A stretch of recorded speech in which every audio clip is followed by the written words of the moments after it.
Okay. Are we live then? All right. Good evening. Welcome in everybody online. Welcome everybody here. We're light tonight. Did have a couple people say they were watching us online today. So I'm trying to figure out where we are. I have chapter 7 marked, but as I look through this, I feel really sure we got through a lot of this.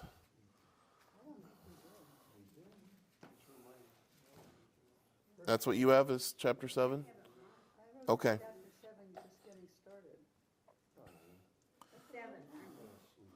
Okay. Well, that's what I have is 7 starting. So maybe it's just he's repeating himself. He does do that. Yeah.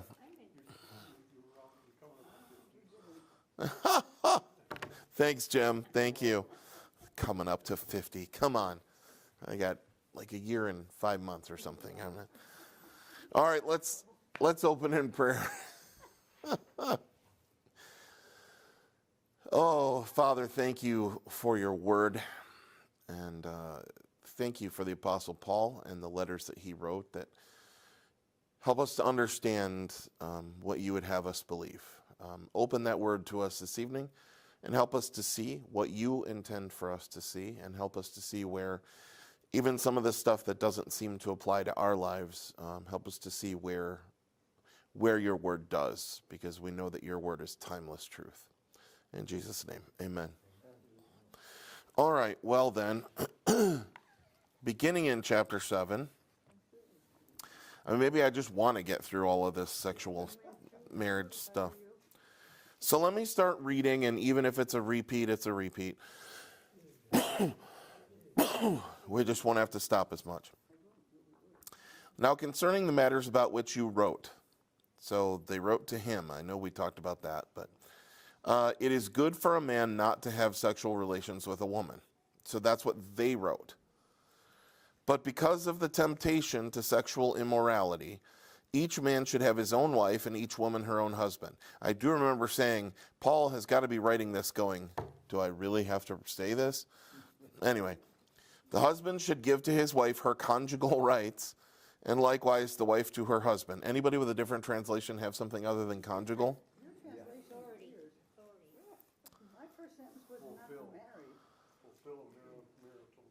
Fulfill marital duty. Your first one said it's good for a man not to marry. It said it is good for a man not to marry. Then it says, but since there is much immorality, each man should have his own wife and each woman her own husband. Yeah, so this is the problem I have with the NIV is it's written for readability, and so it's almost censored in a way.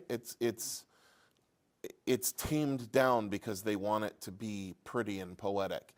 And the ESV is getting at more of the original Greek and what Paul said. And Paul was not tame.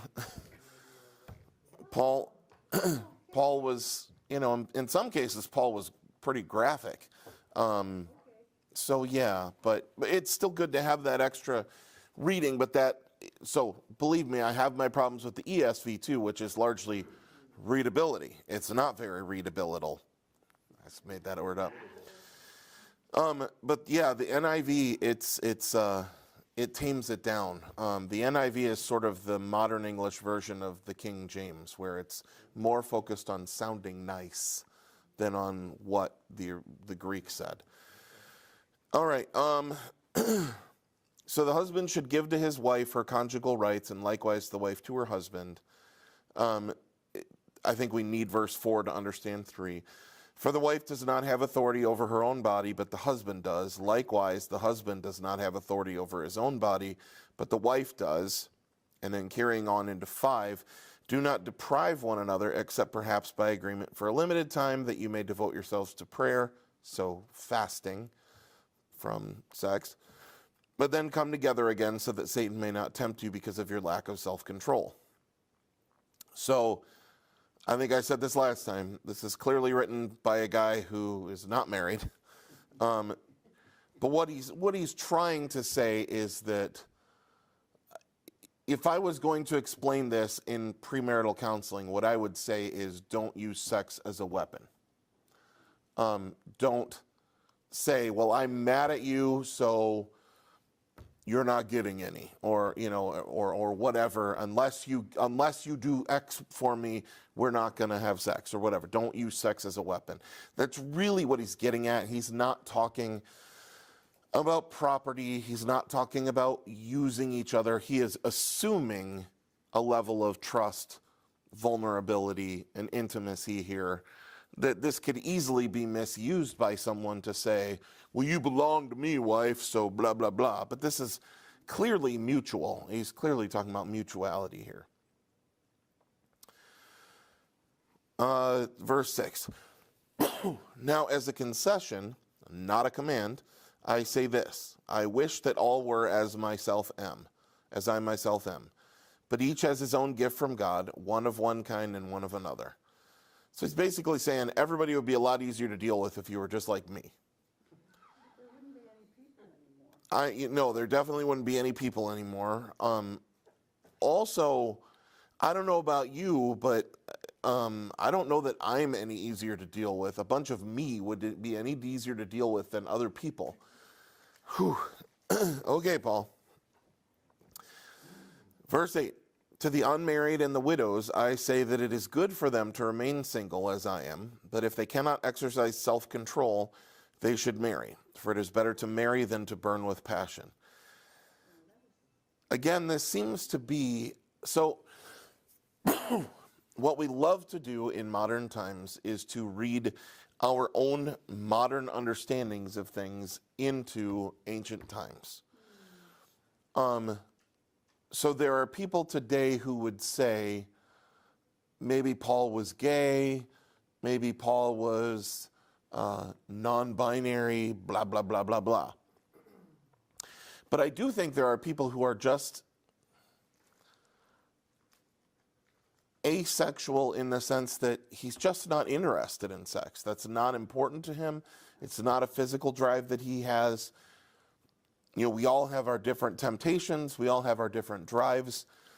I think he's just a dude that doesn't have a big sex drive. And I don't think I don't think it means he's gay. I just think it's not important to him, like it is to most men and a lot of women. Whether it's sex or just attraction to the opposite sex, I just don't think that's a thing for Paul. And so as Paul writes about these matters, he's still authoritative because he's still a pastor, in the same way that a Catholic priest can still counsel marriage even though they've never been married, because they've got a certain amount of knowledge and commission from God. Still, I don't know that I would take that as my final authority on matters of sex. I don't know that I would go to Paul for couples counseling. Could it possibly be because of the way he was called? Because he was so against belief in Jesus, then he gets knocked off his horse and sees Jesus in the sky telling him that I'm calling you.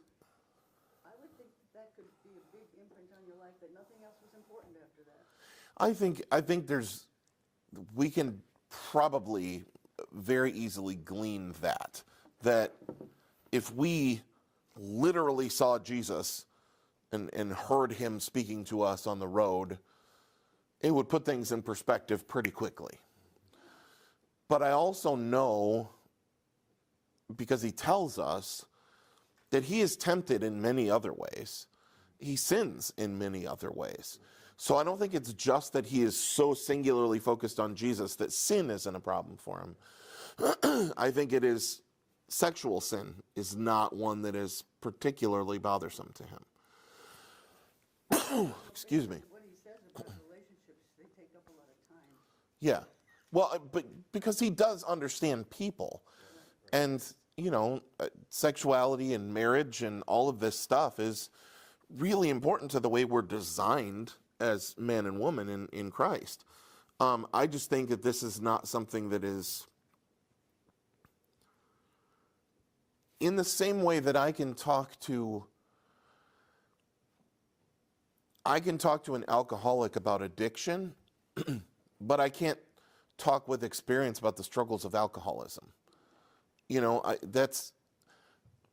this is just me. I enjoy the occasional drink. I have nothing against alcohol. I have alcohol in my home. I drink sometimes. But it's never been a struggle for me to where, oh, I had a bad day, I've got to have a drink to relax. I don't mean to make fun of that. That's just never been my thinking.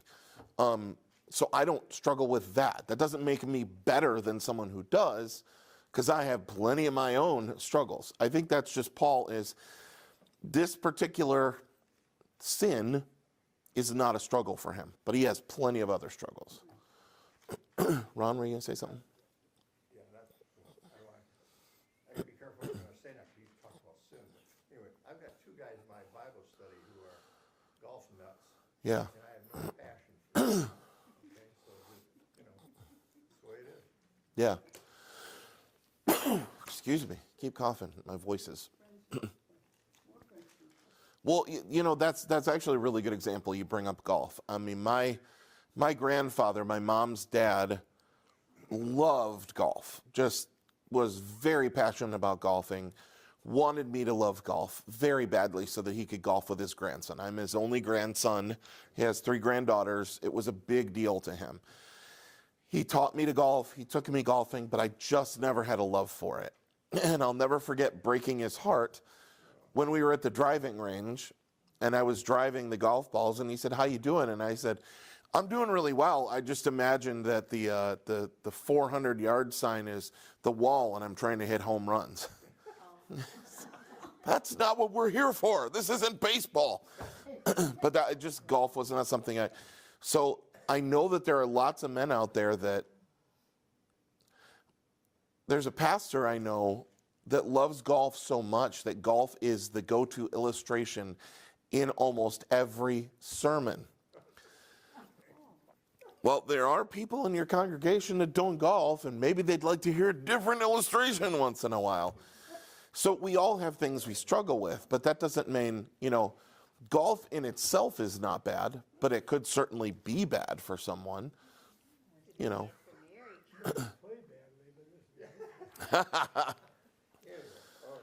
I didn't say I played badly. I just hit and chase. Yeah. So, verse 10. Well, just what he was saying, when he says, verse 9, if they cannot exercise self-control, they should marry. Again, I think that this is a little bit of a modern understanding reading back in. When I hear that, well, if you can't exercise self-control, just go get married. That sounds very calloused and and calloused and not understanding. To say, sorry to be crass, but we used to say, if you can't keep it in your pants, just go get married. Well, there's more to it than getting married. I mean, just, I've got to have sex, so I need to find someone to marry. I mean, that's not what Paul's saying, but Paul's just saying, listen, don't be so obsessed that you're not following Jesus. And if you are, get married, so at least you're doing it with God's blessing, right? For it is better to marry than to burn with passion. If all you're ever thinking about is sex, there's something wrong. And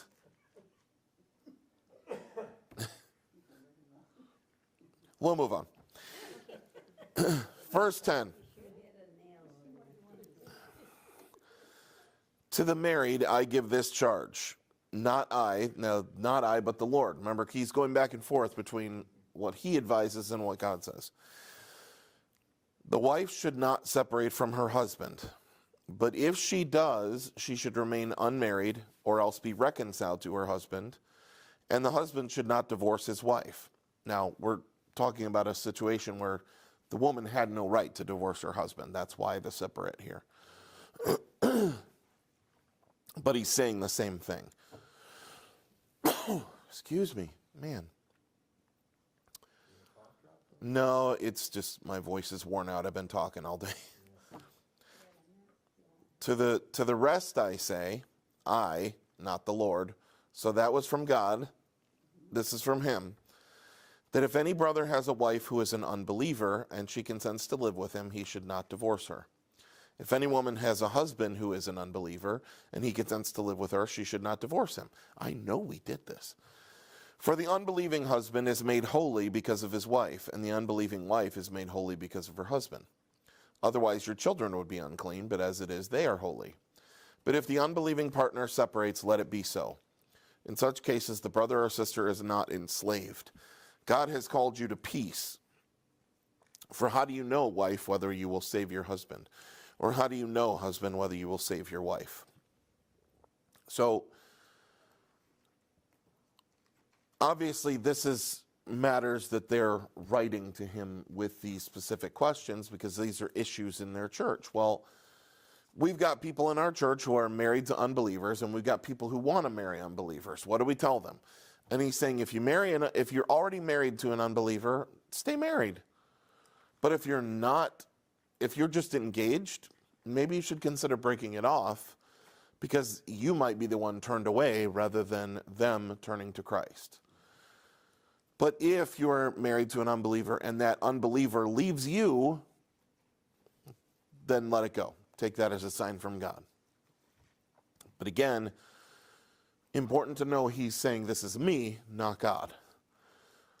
Where do we, though, draw the line when Scripture is divinely inspired? And Paul says this is not from God, this is from me.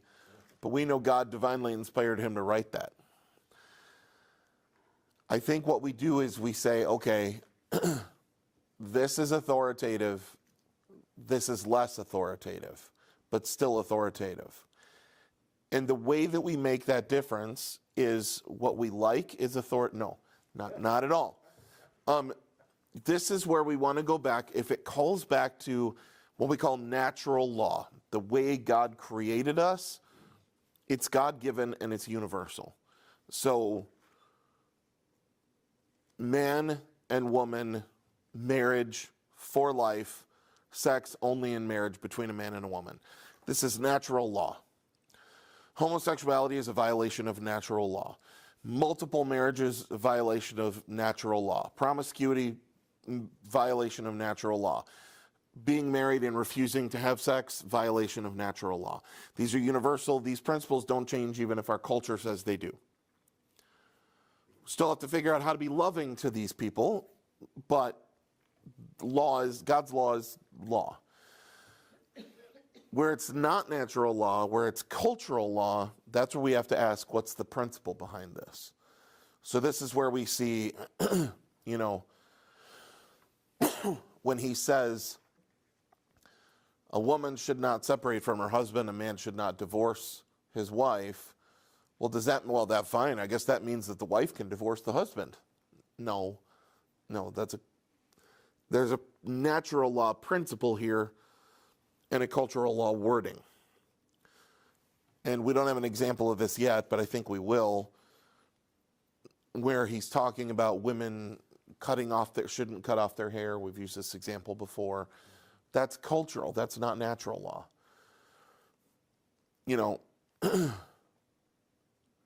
It's culture to say, well, women have long hair and men have short hair, and that's how you tell them apart. That's a cultural thing. It's not universal. And at no point in probably history has that even been true.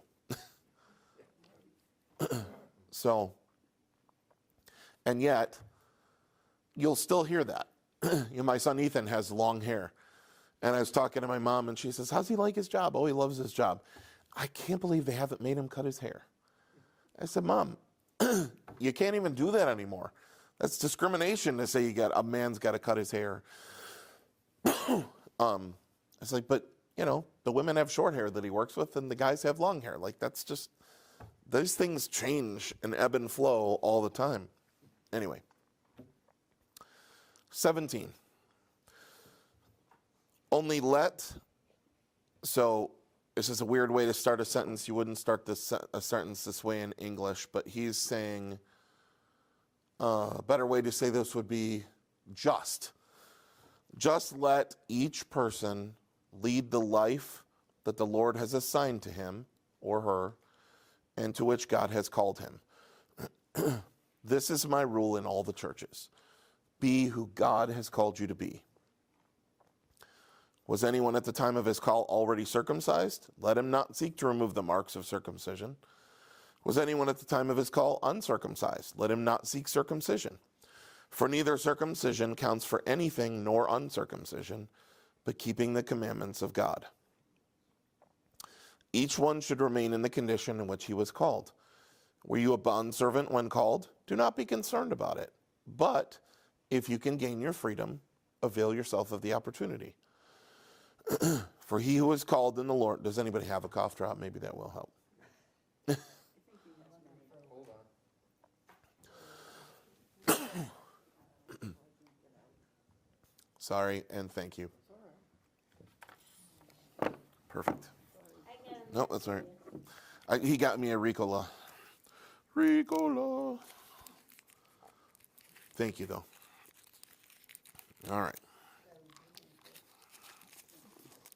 I should ask what's the flavor, and then what's the flavor of the mint. I should have compared. No, just kidding. No, just need a little irrigation here. All right.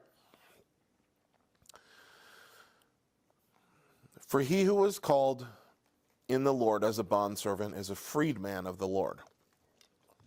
Likewise, he who was free when called is a bondservant of Christ.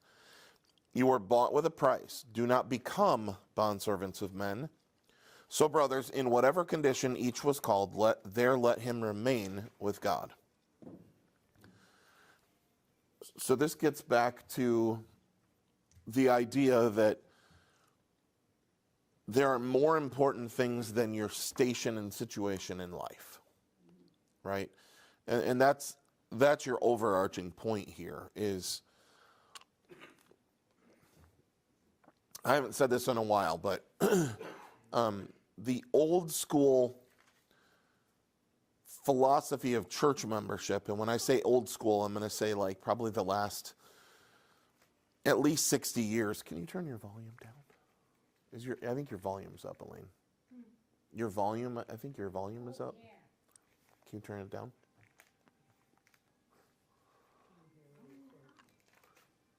On the side there? All right. Thank you. I mean, I appreciate a soundtrack and theme music, but what was I saying? You haven't said this in a while, but Oh, darn it. That doesn't help me, does it? Oh. Church membership for a while has been like country club membership. Believe,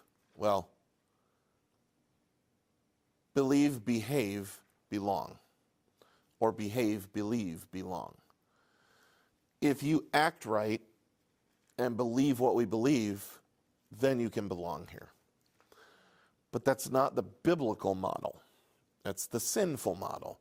The biblical model is belong, believe, behave. You are welcome here no matter what. Even if if somebody comes to me and they say, well, I'm not sure about this whole creation evolution thing. I'll tell you what, come and be a part of this church and we'll talk about that. You don't have to sign off on 6-day creation in order to be a member. But if you're a member here, you're going to see why we believe in a 6-day creation, and hopefully you will do that. And as you believe differently, you'll behave differently. But what Paul is addressing is what has always been in the church, obviously since the time of Acts, is this idea that, well, if you want to be in the club, you got to look like us, act like us, talk like us. And so this is where you get this whole, well, if you're going to convert to Christianity, you need to get circumcised. And on and on. If you want to convert to Christianity, you have to get married. There was a time in our synod, Missouri Synod, where in order to be a pastor, you had to be married. Yes, the opposite of the Catholics. Because the qualifications of a pastor in Timothy and Titus are a husband of but one wife. They took that as you have to be a husband of a wife. So what you had was these guys who would go out on vicarage, and this is like a long-standing joke. You come back from vicarage with either a car or a wife. Now, I already had a wife. I didn't come back with a new car either. So, but obviously, that became an issue with guys who were desperate to get married so they could be a pastor. Well, that's not a good foundation for a marriage. And but these kind of things have always been there in the history of the church, that you have to do X, Y, Z. But if we're teaching that we're saved by grace through faith and not by works, what in the HE double hockey sticks are we doing saying, but if you want to belong to this club where you're saved by grace through faith, you got to do these works. You have to break the rules. Right. Now, again, it's about order. It's about timeline. Because there still is an element of belong, believe, behave. What Paul's writing to the people in Corinth is, you belong and you believe. I think you forgot to behave. Because you're doing all of this crazy stuff and allowing all this crazy stuff and celebrating all this horrible, sinful stuff.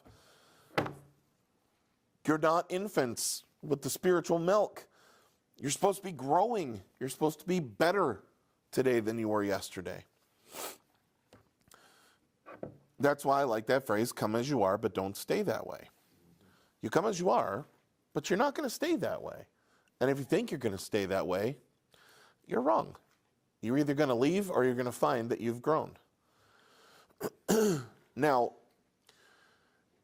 when you follow the biblical model of belong, believe, behave, that inevitably means you are going to have people in your church that don't believe everything we believe and that don't behave like what we expect Christians to behave like. We need to be careful because we walk a fine line. We need to be careful so that they still feel welcome, but also so that they understand that there is a certain expectation once you've been here for a while. If you've been a member at Peace for 25 years and you've never given a cent, you're not really a member of Peace, right? That's a money thing, but that's just an example. I mean, if you joined Peace and you've been coming for, 12 years and every Sunday you're a man walking into church with a baseball hat on and you don't take the baseball hat off, is there anything particularly sinful about a baseball hat? No. Is there anything particularly sinful about wearing a baseball hat in church? No. But we do expect a certain amount of order and behavior and decorum. And we're not throwing you out of the church for wearing your hat, but please be respectful of those around you by taking off your hat. It's a cultural thing. Yes, Ron. Beyond that, even spiritual, I think loosely this gets back to when you talk about hospital. In the same way, that how long does it take for somebody to be cured? Yeah. So, Yeah. Pastor I used to work with, it was at a previous congregation. I'm sure I've told this before. It's one of my favorite little stories. We were walking down the hallway, passing each other, and he had just gotten through dealing with a particularly difficult member, challenging member. And he says, and he kind of yells at me as we're walking. He goes, "Why do we keep getting all the crazies?" And I yelled back, "Because we keep saying, come as you are, and they take us at our word." I've been a pastor for over 12 years, and I can tell you that I have encountered at least as many crazy people in those 12 years as I ever did work in retail. And work in retail, you meet the craziest of the crazy. But now, in one sense, I mean that, I could say we're all a little crazy. But sometimes you have people who come to your church who are have serious mental illness or serious behavioral issues, and you're just doing your best to love them and take care of them while also protecting the flock and making sure, and that's a challenging part of the church. But Paul here is talking about not allowing sinful activity to overrun the church, and also not putting an undue burden on people in the church. So it is a line that we walk. I was on, I was just talking about this section of 17 to 24. This live as you are called is what my section is titled. 25. Now concerning the betrothed, the promised, the engaged, I have no command from the Lord, but I give my judgment as one who by the Lord's mercy is trustworthy. I think that in view of the present distress, it is good for a person to remain as he is. Are you bound to a wife? Do not seek to be free. Are you free from a wife? Do not seek a wife. I don't know if my wife would like me referring to being bound to her. Anyway. But if you do marry, you have not sinned, and if a betrothed woman marries, she has not sinned. Yet those who marry will have worldly troubles, and I would spare you that. This is what I mean, brothers. The appointed time has grown very short. From now on, let those who have wives live as though they had none, and those who mourn as though they were not mourning, and those who rejoice as though they were not rejoicing, and those who buy as though they had no goods, and those who deal with the world as though they had no dealings with it. For the present form of this world is passing away. Obviously, Paul believes Jesus is coming back any moment, and he wants people to be singularly focused on the kingdom and not all of these other things. It gets tougher for us who have 2,000 years of history to look back on to think, I don't know when he's coming back, but I got to mow my lawn today. And we do have to mow the lawn. We do have to do the laundry. You do have to do these things that are part of the responsibility of being good stewards of what God has given us. And so I think this is one of those times where we would take the principles rather than the words. Because Paul is speaking under the now wrong assumption that Jesus is coming back, as human understanding of soon. How do we apply the principle? By not getting caught up in things that don't matter, not getting obsessed about things that don't matter, not being anxious about things that don't matter. My favorite line in the sermon I preached this weekend, just because I think it's a dose of reality, was just our survival pales in comparison to our salvation. Is nowhere near as important as our salvation. I think I want to be careful because I still want people to feel comfortable coming to me and pouring out their hearts and counseling and confession. But as a pastor, what I'm trying to do ultimately, number one is listen.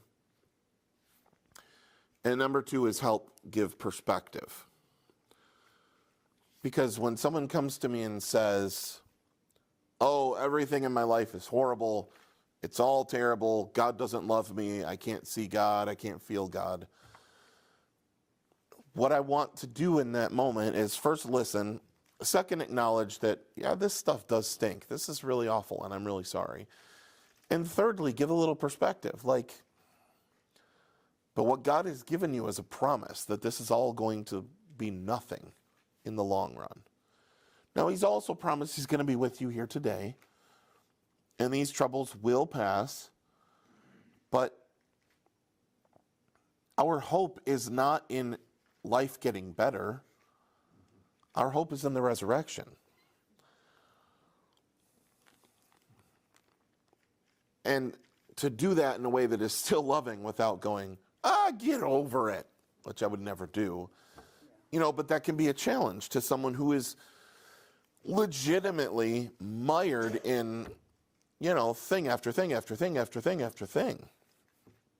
But I also know sometimes we can get beaten up and beaten down. And even the most positive people, even Job eventually got to a point where he was like, what the hey, God? But I also know it does make a difference how you choose to look at it. I'm going to call him out. He's here. But, my buddy Jeff has been through so much with his family and his grandkids and his kids and his feet and all of this stuff.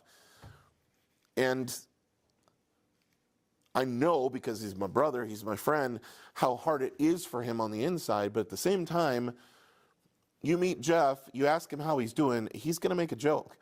Not because he's avoiding how real things are, but that's just him. He's going to choose to look at the positive side of things. Now, not always, and with me, he'll open up, but people have been asking me recently, Pastor, are you okay? Because my tire is starting to show. And my answer is yes. And no. Are any of us okay? Ultimately. But yes, I am okay. I'm just really tired. It's been a really long run and stretch of the school year, and I'm tired. And I found that if I use my stool in worship, it helps me get through a lot easier. It helps my back not tighten up. So I'm doing that more often. But I'm wearing it on my face more than I'd like. So people are you okay? And I appreciate that concern.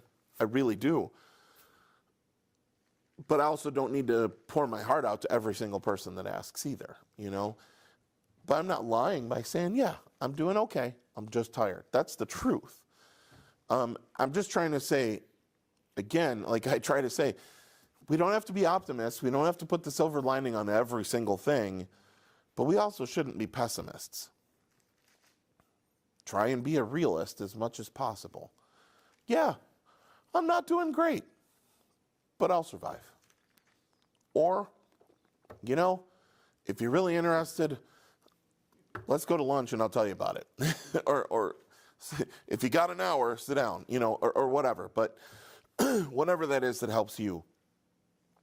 But our perspective is a little different than Paul's, which is my point. Paul is writing with urgency. But we still need an understanding of urgency. Because Jesus could still come back before this Bible class is over. But we do have to walk a balance, because God also doesn't want us to shirk our responsibilities and go live in a cave. We are not of this world, but we are in this world. So, 32, he goes on. And this is really key. And his understanding of everything. I want you to be free from anxieties. The unmarried man is anxious about the things of the Lord, how to please the Lord.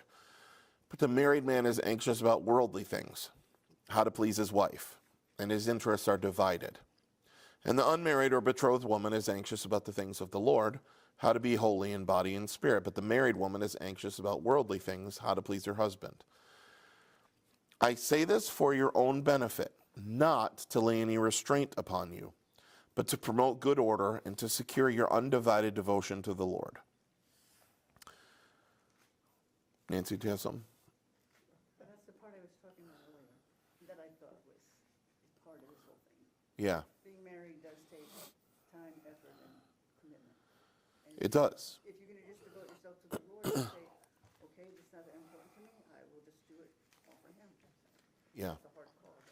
It is. It is a very hard call. And yes, marriage is not a 50-50 proposition. It's a 100-100. And how do you give 100% to your spouse while also giving 100% to the Lord? Now, fortunately, God says we can serve him by serving others. We can love him by loving others. So we can, so we don't have to give 50% to our wife and 50% to the Lord. We can give 100% to our wife and 100% to the Lord. But it does make it more difficult. By the same token, my wife also strengthens me and makes me more of the man I'm supposed to be, and reminds me to walk in my calling. So it's a trade-off for sure. It's a trade-off. If anyone thinks, 36, that he is not behaving properly toward his betrothed, if his passions are strong, and it has to be, let him do as he wishes. Let them marry. It is no sin. But whoever is firmly established in his heart, being under no necessity, but having his desire under control, and has determined this in his heart, to keep her as his betrothed, he will do well. So then he who marries his betrothed does well, and he who refrains from marriage will do even better. This is where I wish I had the NIV, because readability is not easy.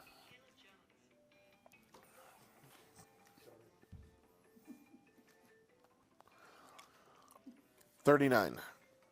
A wife is bound to her husband as long as he lives. But if her husband dies, she is free to be married to whom she wishes, only in the Lord.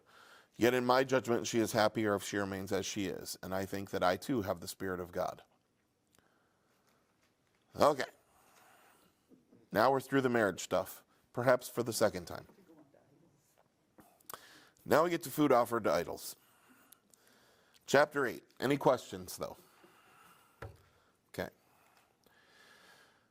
Now concerning food offered to idols, we know that all of us possess knowledge. This knowledge puffs up, but love builds up. If anyone imagines that he knows something, he does not yet know as he ought to know.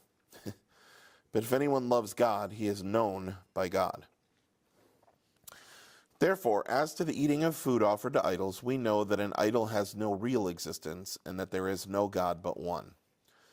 For although there may be so-called gods in heaven or on earth, as indeed there are many, quote, gods, and many, quote, lords, yet for us there is one God, the Father, from whom are all things, and for whom we exist, and one Lord Jesus Christ, through whom are all things, and through whom we exist. However, not all possess this knowledge, but some, through former association with idols, eat food as really offered to an idol, and their conscience, being weak, is defiled. Food will not commend us to God. We are no worse off if we do not eat, and no better off if we do. But take care that this right of yours does not somehow become a stumbling block to the weak. For if anyone sees you who have knowledge eating in an idol's temple, will he not be encouraged, if his conscience is weak, to eat food offered to idols? And so by your knowledge this weak person is destroyed, the brother for whom Christ died. Thus sinning against your brothers and wounding their conscience when it is weak, you sin against Christ. Therefore if food makes my brother stumble, I will never eat meat lest I make my brother stumble. So,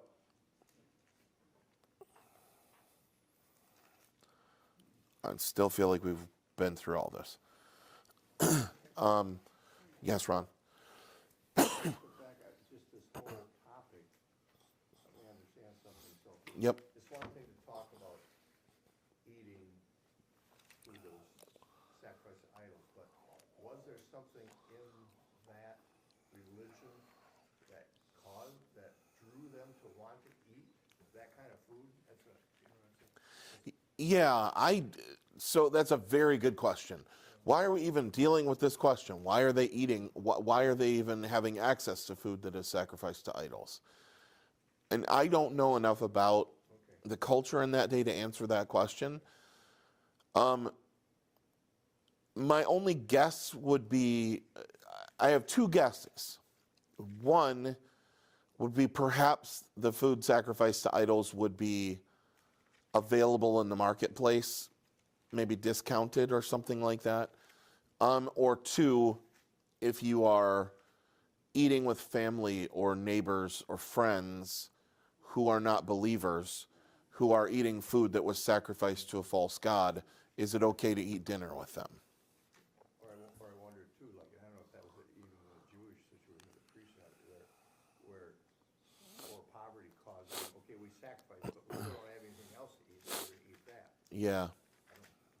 Yeah, I don't know. Yeah, is it a poverty thing? I don't think, for the most part, the Corinthians don't seem to be struggling with poverty. But, yeah, I don't know why this is such a big issue for them. I don't know enough culturally to know why this is such a big issue. Last time Yes. this came up, I just mentioned another issue, but it isn't mentioned in my notes or in the text. But if they had to buy this stuff at the pagan temple, I just think it would be maybe a bad influence to be in the temple, because based on what I've read, bad things happen there, and maybe you don't want to be there to be influenced. So I just don't know for sure. Yeah. Because I don't know where they sold it, but it appears at least sometimes the people went to the temple to get the food, or maybe it was in markets, I don't know. Yeah. Yeah, again, I don't know enough about the culture to be able to answer why, if they needed to go to the temples to buy that food. You know, again, it's just a very different life than we have here, where if I need something to eat, I can go to Kroger, or I can go to Meijer, or I can go to Walmart, or I can go to Aldi, or I can go to McDonald's, or I can go to Taco Bell. You know, I've got so many choices, and they didn't have those choices. So I don't know, maybe it was less of an issue than a fear. What if we accidentally eat some food that was sacrificed to idols? And so I think he's basically saying, it doesn't matter, unless it matters, right? Because you don't want to cause someone else to stumble. Where did I leave off here? Chapter 9. Okay, did I get through that? Yeah, so basically he's saying, like, food's not that important. So, you know, if I eat food sacrificed to idols, it's not gonna hurt my relationship with God. If I eat food that's not sacrificed to idols, it's not gonna help my relationship with God. But if eating that double cheeseburger is going to cause someone else to have a problem with God, I shouldn't eat the double cheeseburger, because food's not that important. You know, it did come up in that letter after they had that council in Jerusalem. They had the 4 Yeah. points. One was sending food offerings. Yeah, 3 of the 4 had to do with not eating food sacrificed to idols. And so I think that's probably why it's a bigger deal here in Corinth. Maybe there's just a lot more of it going around. But again, I don't know enough to speak on that one. Chapter 9. Am I not free? See, I know we talked about this. Muzzling the ox when it treads out the grain. How far do we get? My goodness. I think we were gonna start on 10, that's what I got it. Did you have us starting on 10? Okay. Now you speak up. Well, 9 is just Paul talking about, you know, there's people criticizing him. And he's saying, well, I'm sorry, didn't Moses cover this 2,000 years ago, 4,000 years ago, that the ox should be able to eat some grain while it's walking? You're saying I can't earn a living while I'm doing this, and yet I'm not earning a living while I'm doing this. Because heaven forbid you should criticize me for it, and you're still criticizing me for it. But the Jewish people have, it has to be, I know, we had some friends and I had pork sausage. Oops. We really ate good, and it's like, you know, you shouldn't be eating it. What is it? It has to be blessed or something, or it has to be, Well, kosher food follows the Old Testament dietary laws, and they weren't allowed to eat pork or shellfish or anything like that. So they're still not allowed to do that. So to be kosher means it was prepared in an environment where it would not come into contact with anything that's unclean. So, I mean, you know how sometimes now when you go to a restaurant, it'll say, although there are no peanuts in this dish that may have come into contact with other foods or seafood or whatever, kosher makes sure it's not in contact with anything unclean. So pork sausage, bacon, or even, you know, I mean, they're allowed to eat beef, but if beef is prepared in a butcher shop where they're also preparing pork, they couldn't eat that beef because the blood might get mingled, the meats might get mingled. No? All right, chapter 10. I skipped over 9. I summarized. Because I'm pretty sure we did it before. I know. That's where Nancy's bookmark is there. So, to the Jews I became a Jew in order to win Jews. To those under the law I became as one under the law. I know I did this. Every athlete exercises self-control in all things. All right. Do not box as one beating the air. Chapter 10, verse 1. For I do not want you to be unaware, brothers, that our fathers were all under the cloud, and all passed through the sea. So now we're talking about the Exodus. And all were baptized into Moses in the cloud and in the sea, and all ate the same spiritual food, and all drank the same spiritual drink. For they drank from the spiritual rock that followed them, and the rock was Christ. Nevertheless, with most of them God was not pleased, for they were overthrown in the wilderness. So this is important. Understand, when they're thinking about, and this is important to us, when we read about the Israelites or the disciples, it is very easy to see their actions, read their words, and go, those idiots. How could they not see that? How could they not understand that? How could they do that? And when you do that, whether you realize it or not, what you're saying is, I'm so much better than that. And Paul is saying, understand, all those people who did those awful things to where they weren't even allowed to go in the promised land, guess what? God delivered them from slavery. He baptized them through the sea. They received the law just like you. So don't think that because you're baptized and you're in the church that you can't turn away from God and make him angry. 6. Now these things took place as examples for us that we might not desire evil as they did. Do not be idolaters, as some of them were, as it is written. The people sat down to eat and drink and rose up to play. We must not indulge in sexual immorality, as some of them did. And 23,000 fell in a single day. We must not put Christ to the test, as some of them did, and were destroyed by serpents. Nor grumble, as some of them did, and were destroyed by the destroyer. Now, if I remember my Ghostbusters, the destroyer is the Stay Puft Marshmallow Man. No? Okay. This is the angel of death. 11. Now these things happened to them as an example, but they were written down for our instruction, on whom the end of the ages has come. Therefore, let anyone who thinks that he stands take heed lest he fall. In other words, let anyone who thinks that he's above all that he's comfortable, let him listen now and pay attention so that he doesn't fall. But then he kind of takes a turn here and he says, no temptation has overtaken you that is not common to man. This takes away our excuses. The devil made me do it. I'm just a weak person. This is how God made me. God is faithful.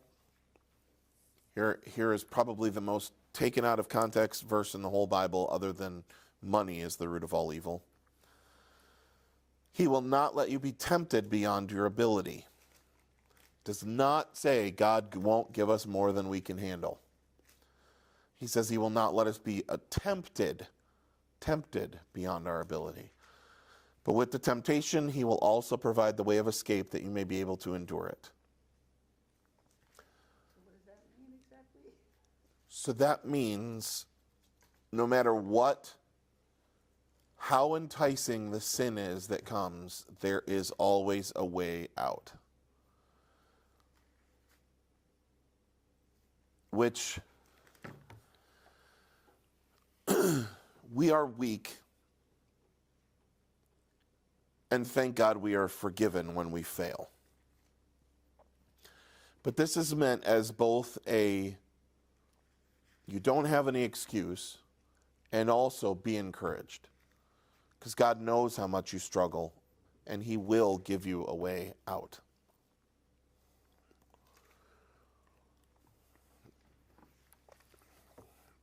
But when so many people say, I know God won't give me more than I can handle. Yes, he will. Or he'll allow you to take on more than you can handle, but he'll never allow you to take on more than he can handle.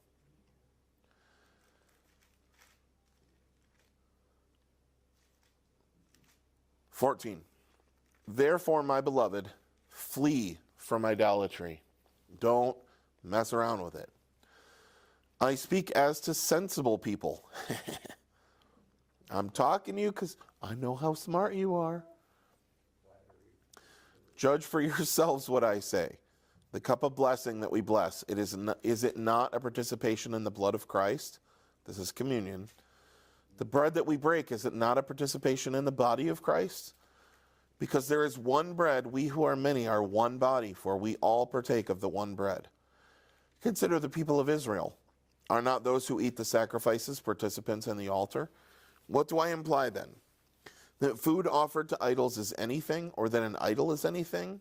No. I imply that what pagans sacrifice, they offer to demons and not to God. I do not want you to be participants with demons. You cannot drink the cup of the Lord and the cup of demons. You cannot partake of the table of the Lord and the table of demons. Shall we provoke the Lord to jealousy? Are we stronger than he?" So now he's not talking about not eating food sacrificed to idols. Now he's talking about the people that, we talked about this earlier, go to church on Sunday and go to Zeus's temple on Monday. And he's saying, you can't do that. Can't do that.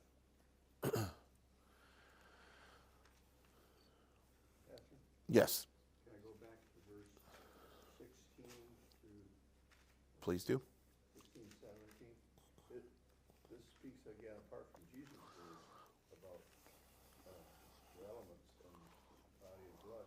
And so how do the other Protestants that talk about remembrance deal with this word? Good question. Good question. Yeah, this would seem to blow the symbolism, the symbolic and remembrance of the body. This is real presence of body and blood. The cup of blessing that we bless, is it not a participation in the blood of Christ? I think what they would say is the participation just means we are remembering. Okay. Anyway, thank you. Yep. I just want to read that 22 again. "Shall we provoke the Lord to jealousy? Are we stronger than he?" It is so easy for us to domesticate God and treat God like he is. He loves us so much that it's no big deal if we sin. And we forget the other side. And I love the quote from The Lion, the Witch, and the Wardrobe. And I'm going to paraphrase because I don't remember it exactly. But where Mr. and Mrs. Beaver are telling the Pevensies, well, telling Lucy about Aslan. And if you don't know the line, The Witch in the Wardrobe, Aslan is the Christ figure. Aslan represents Christ.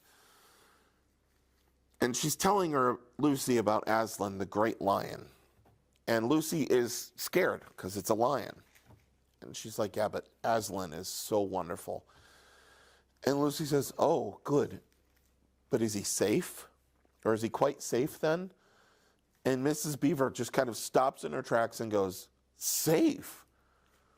Like, are you crazy? Who said anything about safe? Of course he's not safe, but he's good. And I think that's where people are either, they see God as almighty, wrathful judge, or loving Abba, Father, hold us in his arms. He's both. He's both.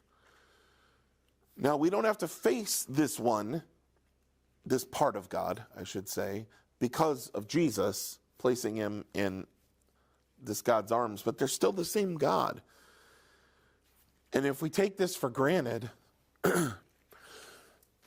there's a movie called Dogma by Kevin Smith. Don't see it. It's a comedy, very irreverent, blasphemous. But in it, it has the Catholic Church in this movie is trying to become relevant again, in a way that the churches were always trying to be relevant to the youth. And so they reinvent the Catholic Church with this idea of buddy Christ. Buddy Christ. And so they sell these figures and statues of Jesus like winking at you with the thumbs up. And, it's intentionally irreverent and blasphemous because it's supposed to make you realize how ridiculous commercial religion is. That's all I'll say positive about the movie. But the point is, when we sing What a Friend We Have in Jesus, it's true and it's good. But we also need to sing Majesty, worship his majesty, because it's all of that, and don't take God so much for granted that you end up seeing judgment God. We don't want that. Yes, Ron. Just as an analogy, I remember Bill of Rights for spiritual laws, and so this talked about that, being yourself up on the throne.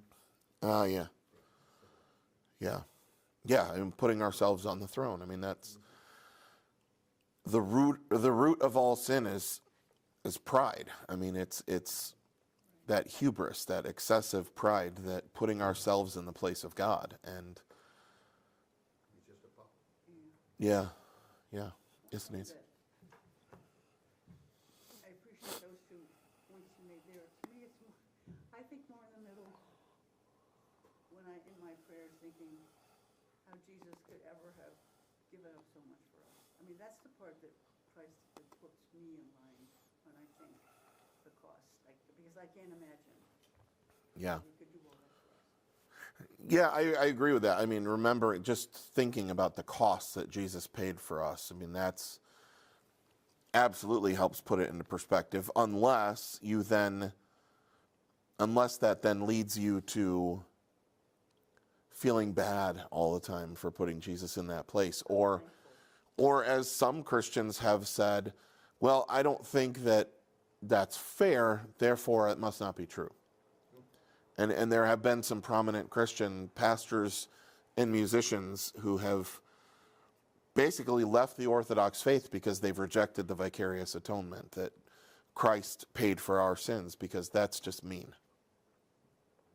Well, again, it's got to be that whole picture of God, that awesome majesty of God, that loving Father, that sacrifice of Christ, and the coming King Christ, and the Holy Spirit tying it all together. Yeah. All right, 23. I love these verses. All things are lawful, but not all things are helpful. All things are lawful. Now one of you noticed, see, there's how I know well, anyway. These are in quotes. These are from what they wrote to him. You say all things are lawful, but also know that not all things are helpful. You say all things are lawful, but not all things build up. Let no one seek his own good, but the good of his neighbor. Eat whatever is sold in the meat market without raising any question on the ground of conscience. So here we go. Some of the food sacrificed to idols is obviously getting mixed in with the produce at Kroger, right? So you don't need to ask. You don't need to make a scene. You don't need to just buy it. It's just food. For the earth is the Lord's and the fullness thereof. If one of the unbelievers invites you to dinner, here we go, and you are disposed to go, eat whatever is set before you, without raising any question on the ground of conscience. But if someone says to you, this has been offered in sacrifice, then do not eat it, for the sake of the one who informed you and for the sake of the conscience. I do not mean your conscience, but his. For why should my liberty be determined by someone else's conscience?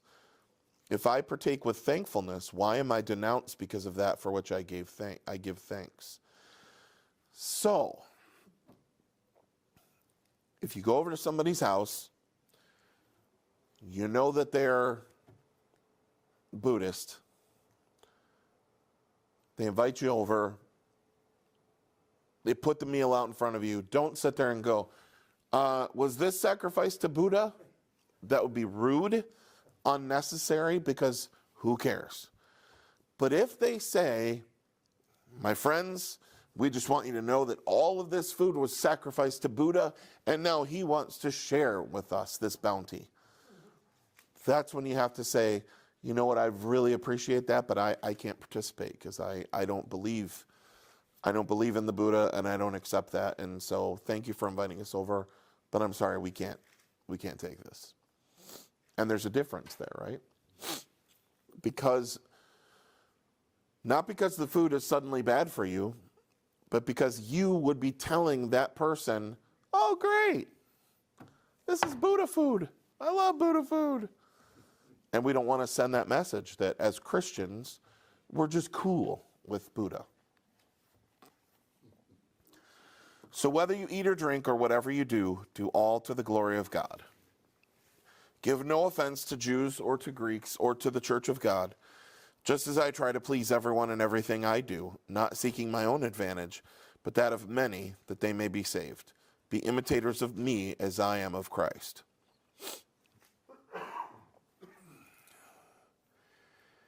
Again, sometimes Paul comes across as arrogant. I think it's confidence in his calling. Because again, it's the same Paul who says, I don't even understand me.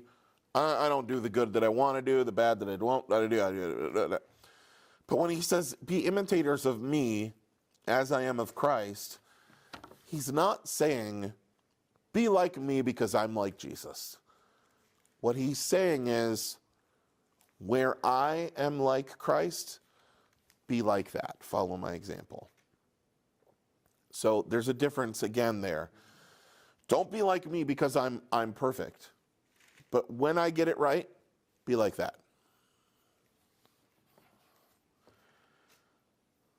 And that was the first verse of chapter 11. Here we go. Head coverings. Verse 2. Now I commend you, because you remember me in everything and maintain the traditions even as I delivered them to you. But I want you to understand that the head of every man is Christ, the head of a wife is her husband, and the head of Christ is God. Every man who prays or prophesies with his head covered dishonors his head.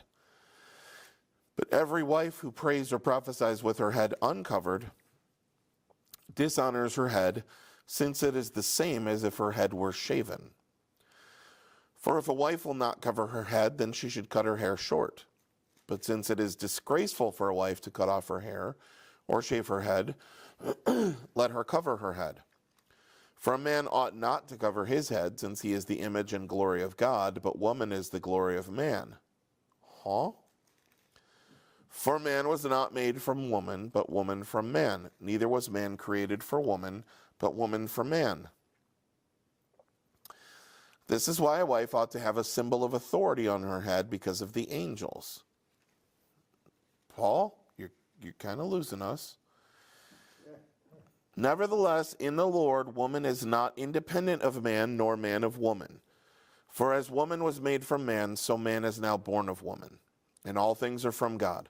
Judge for yourselves. Is it proper for a wife to pray to God with her head uncovered? Does not nature itself teach you that if a man wears long hair, it is a disgrace for him? But if a woman has long hair, it is her glory, for her hair is given to her for a covering. If anyone is inclined to be contentious, we have no such practice, nor do the churches of God. All right. Well, first of all, Paul appeals to natural law in a place where it's not natural law. What do you mean, does not nature itself teach you that a man wears long hair, it's a disgrace, but if a woman has long hair, it's a glory? We don't see that in the animal kingdom. Men and women's hair grows long if you don't cut it.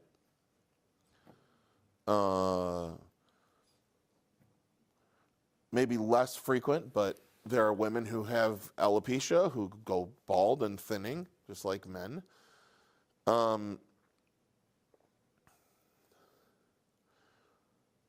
What was going on in Corinth, as I understand it, was there was a cult in which the women were shaving their heads bald to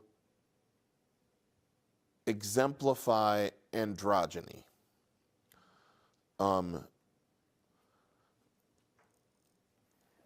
Q. LGBTQ. There's non-binary. There is no male nor female, and so these women were shaving their head bald. As this cult started shaving their heads, enough of the women who were shaving their heads were prominent enough that it became a trend. It became a fad for women to shave their heads.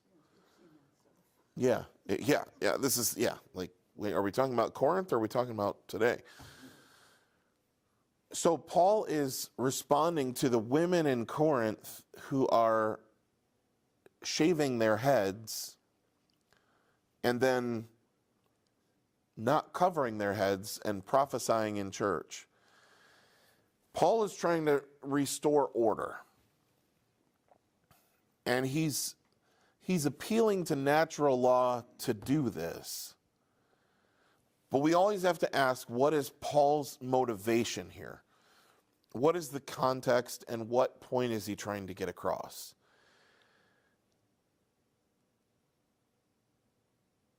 I don't know. No.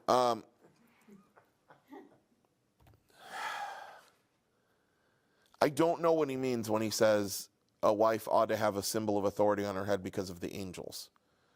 When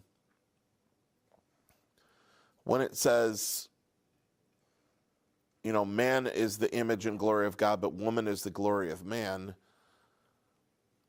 I mean, Genesis says, in the image of God he created him, male and female he created them. I get what Paul's saying, that woman was taken out of man, but he's implying a lesser, but then he's taking it back. So these are just really confusing, a really confusing passage here.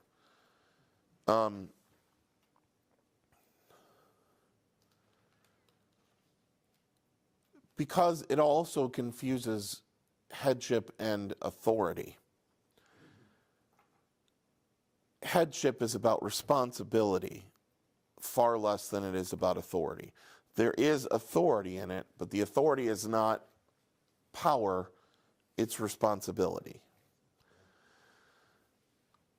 So, in the order of creation, God orders everything. No matter where you're at in life, somebody's above you.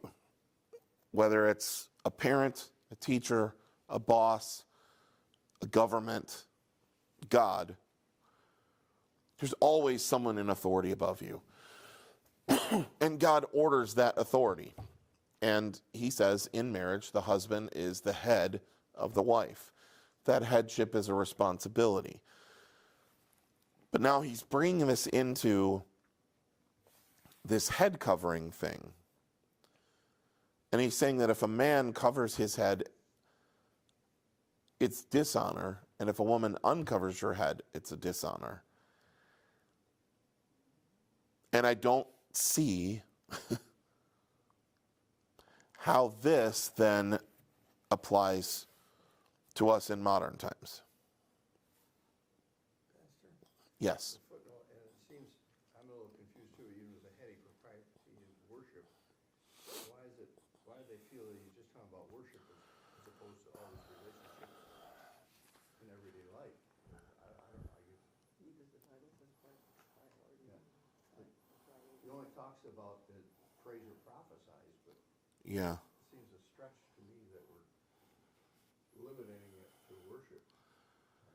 Yeah. That's fair. This prayer and prophecy is not necessarily just worship. Yeah, I'm going to see if I can find something on this passage because this is tough.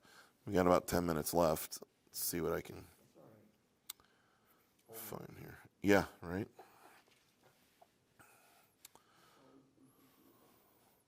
It is. It's very. All right, here's a commentary. Let's see what this guy says. The Augsburg commentary. We're in 11. In chapter 11, Paul deals with two quite distinct and separate issues. The one in verses 2 to 16, the other in 17 to 33. Is that where we just stopped, is about 16? Okay. In the case of the first, it is impossible to determine whether or not the issue had surfaced by way of oral report or written communication. Paul makes no reference to what he has heard or to what he has read.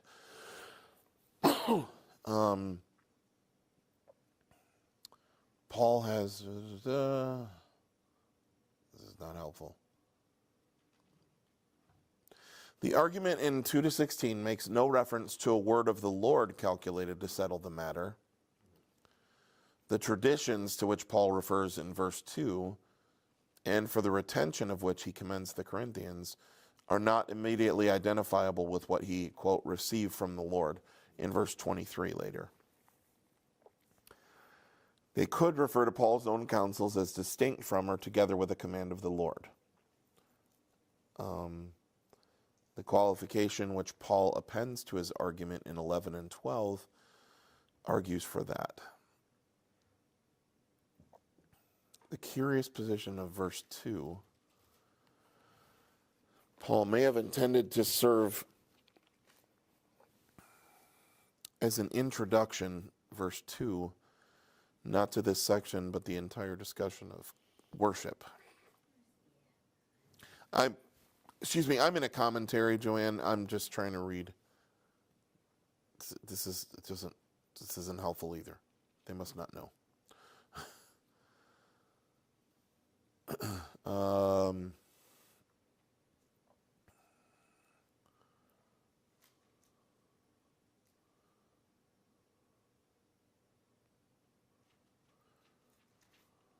Yeah. Blah, blah, blah. Okay, here we go.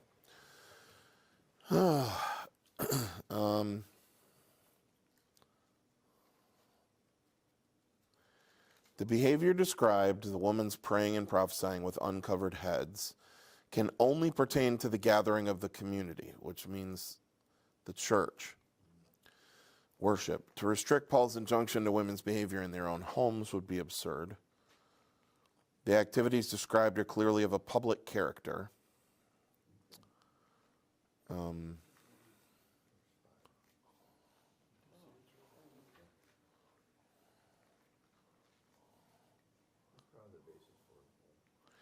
yeah, it is.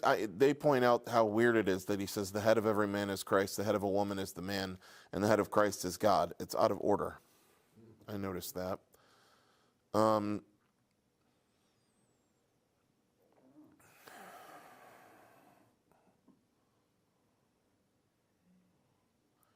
This is not a good commentary. Yeah, I may need to do some research on this and come back. Yeah, sorry. Can I also comment, though, you keep bringing this up, and it reminds me that we talked in the church history, of teachings and principles versus traditions. And so, I mean, in a sense, he's using that word, traditions, and you are, to distinguish what he feels versus what God says. Yeah. So I like that. I do like that traditions are, well, traditions will be man-made, That's what I mean. and principles handed down from God. And he's talking about traditions here. It just seems very out of place, all of this. Because even in the next one, the Lord's Supper, which we're not going to get into tonight, is a very different discussion. But this whole, I think,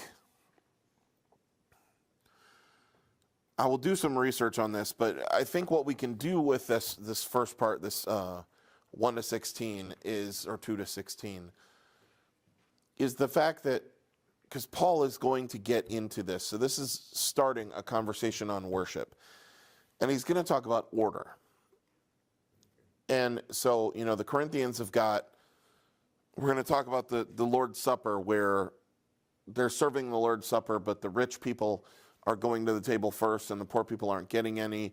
People are drinking and getting drunk and eating all the bread they want. And then there's people prophesying and speaking in tongues without interpretation, and worship is chaos. And I think the whole point of all of this is to have order to worship. And so I think what you have here, this beginning, is, look, everyone and everything in their place. And so even if we don't follow every thought that he breaks out here, the idea is, okay, look, because he's not saying women can't prophesy or pray. He's saying they just need to cover their heads. And men should not be covering their heads, which is interesting because you got the yarmulke in Judaism, right? But this is all part of a larger discussion of order in worship. My father-in-law, who is now Roman Catholic, but was charismatic Pentecostal since he got saved in the Jesus movement, when I asked him, why? Like, how did you go from this to this? He said all of his life he had never understood what Paul meant when he talked about order in worship. He said because worship was always chaotic and loud, and the first time I attended a Catholic church, it was like, oh, there's everything in its place. There was silence. There was this, and then this, and then this. And he said it was like,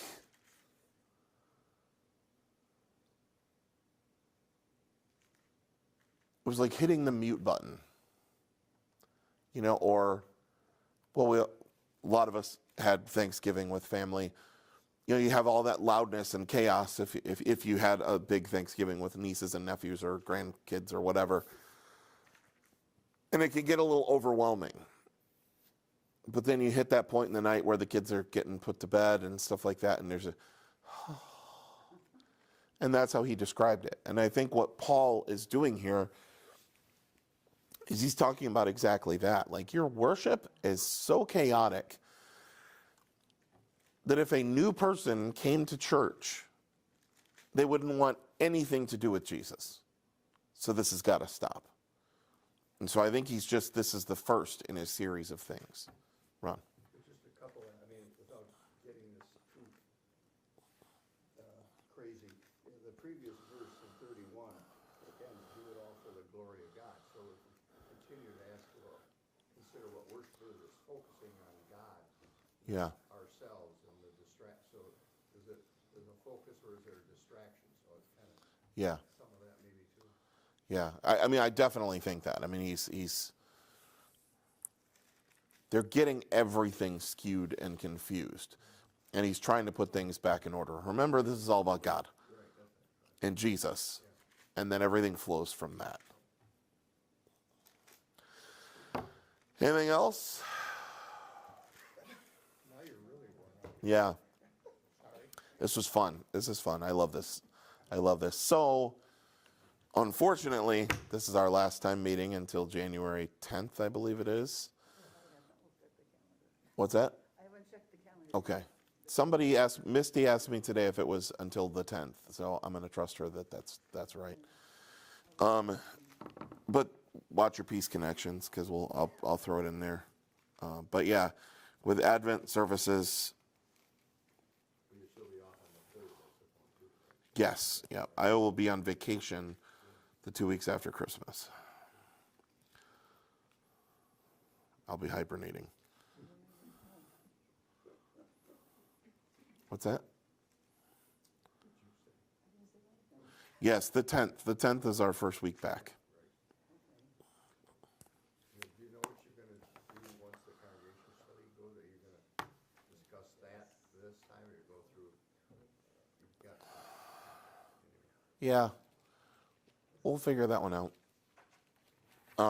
We could talk about it in here, or we could talk about it during growth gathering. Yeah, I mean, I don't think we particularly need to cover that in here because of the other opportunities. Yeah. All right, well, let me close this in prayer and get us out of here. God, thank you for your word. And even as we struggle to understand some of it, it's okay. We grow in our understanding. And someday, maybe we'll be ready to understand this better, and you'll give us more wisdom. God, I ask you to guard and guide all of us through these holidays. Those of us who are lonely, those of us who are hurting, sick, grieving, and those of us who are excited and love this time of year. I just pray that all of us would go through this season healthy, safe, and I pray that you would flood our church with people who need to hear your word and find a home where they will meet you. And we ask all of this in the name of your Son, Jesus. Amen. Thank you, everybody.